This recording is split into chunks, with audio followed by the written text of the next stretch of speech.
ол деген келіп ойбарсы тараша ғой. Қазір басып қой ойбарсы. Ойбарсы мұны сабаққа кейін маған білемін, білемін сіздерсің. Отыр ойбарсы. Қашан келіп ой. Қандай ой. Сөйлем шыққан. Жақсы көзайын білемін деген құшағыңа табылмақ сабақ жеткізерсіз. Отыр ой. Кел ансар. Ансар қайсынан берсін. Ол дамай қойшы ансар. Қандай ой.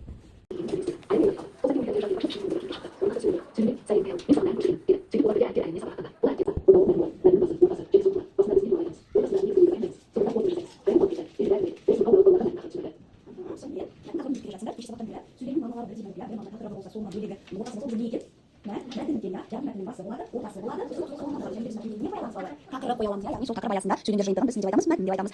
Мұқан келе ғой тақтаға. Бұл бізде мақта. Мұны қалдырамыз. Иә. Еш алып тастаймыз, әріпті қалдырамыз, иә? Жоқ, мынау қара.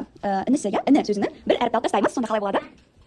Мәтін болады, жарайсың. Мұқан отыра ғой. Мұқан қазір мысалы ребусты шешті, иә? Сол себепті ол өзінің бағалау парағына бір дөңгелекті бояйды. Солай сендер сұраққа жауап беріп сөйтіп қойсың. Енді түсіндің бе қолдарындағы пара не үшін керектігі? Бұл бізде ребустың жауабы шешілді, ол бізде мәтін екен.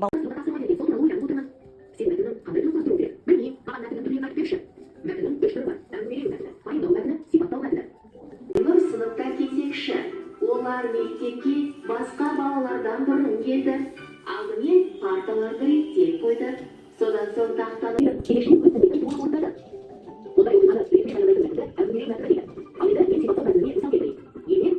Ал үш түрлі мәтін берілген. Қазір мәнерлеп оқитын боламыз. Аяла бірінші мәтінді оқи қой. Тыңдаймыз.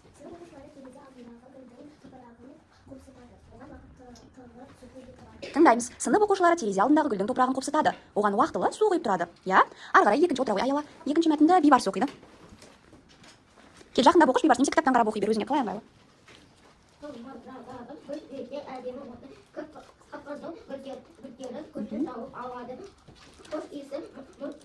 Бояп алып, мұғалімге ұсынған еді. Айсұлтан бір ұяшығыңды бояй қой. Қазір бейбарыс саған беріп, сенде бір дөңгелегіңді бояй қой, жарай ма? Енді бірінші суретке бірінші мәтін келеді. оқып бере қой бізге бірінші мәтінді. Оқушылары терезе алдындағы гүлдің топырағын қопсытады. Уақытылы су құйып тұрады. Жақсы. Мұқан дұрыс тапты, иә? Екінші ұяшығын бояйды мұқан. Кетті, екінші суретті көрейік. Барлығымыз мұқанмен келісеміз ғой, иә? Ол дұрыс тапты ғой. Суретке қарап, мазмұнына сәйкес келетін мәтінді табамыз. Қол көтеріп атын айтқан бала жауап береді, Азамат айтады. Оқимыз екінші мәтінді, Азамат. Шуламаймыз. Жарайсың, Азамат екінші ұяшығын бояйды. Үшінші суретте Дәулет. Тұра ғой. Оқи ғой кітаптан Дәулет. Дұрыс тапты, иә? Яғни балалар суретке сәйкес мәтіндерді дұрыс тапқандарың үшін бағаланып жатырсыңдар. Дәулет, сен де бір дөңгелегіңді бояп, өзіңді бағалап қой. Жақсы.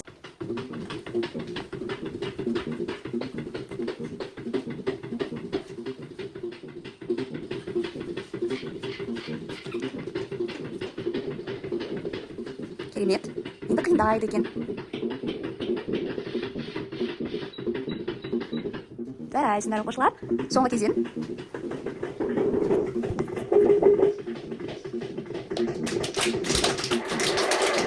Жақсы, орындарына отыра қойыңдар. Өздерің сияқты сүйкімді әдемі таза жазуға. Көрініп тұр тақтада, иә бәрі?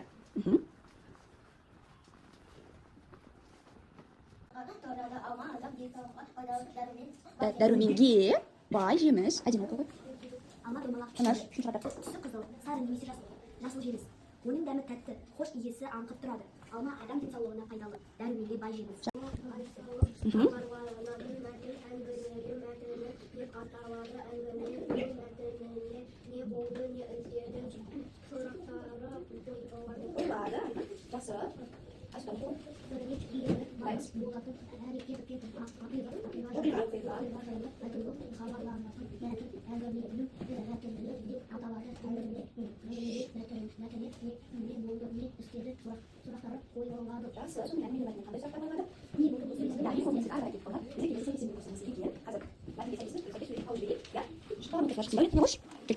Тез оқып берейін өзім, сен басасың, иә? Яғни сәйкестендіресің. Бірінші мәтін оқиды, бала шашын қиюға барды. Себебі шашы ұзарып кеткен еді. Тазалық пен ұқыптылық әр адамның әдемілігі мен тәртібін көрсетеді. Сондықтан шашты уақытында қиып жинақы жүрген дұрыс дейді. Бұл қай сурет?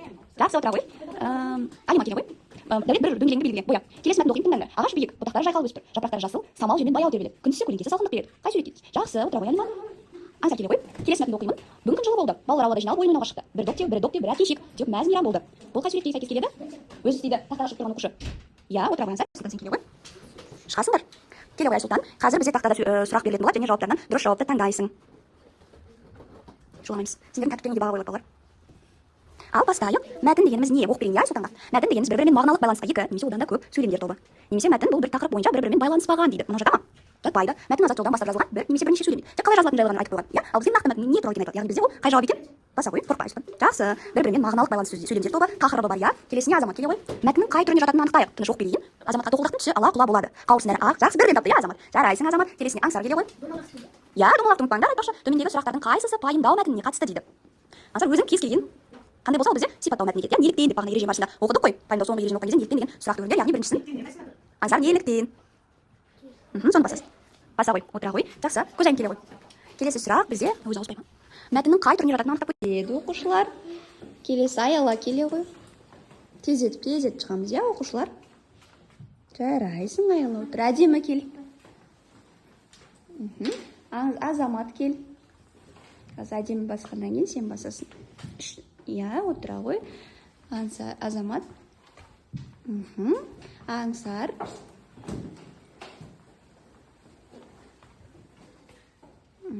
Жарайсың, отыра ғой.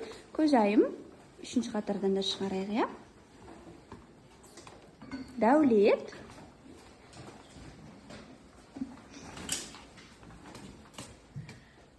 Жақсы.